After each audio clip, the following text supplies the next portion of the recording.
146টি ফ্লাইটে পবিত্র হজ পালনে বাংলাদেশ থেকে সৌদি আরবে এসে পৌঁছেছেন 56,559 জন হজযাত্রী।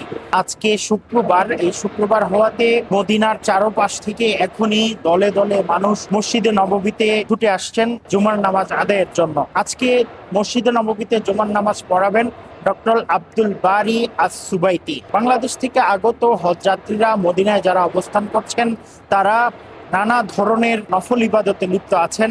বিশেষ করে নবী করিম সাল্লাল্লাহু আলাইহি ওয়াসাল্লামের রওজা মুবারক জিয়ারত এবং ভোর বেলা যারা মসজিদে কোবায় যেতে চান তারা মসজিদে কোবায় গিয়ে ওখানে 2 রাকাত নফল নামাজ আদায় করছেন। সেখানে নফল নামাজ আদায় করলে একটি কবুল উমরার সওয়াবের কথা নবী করিম সাল্লাল্লাহু আলাইহি ওয়াসাল্লাম বলেছেন।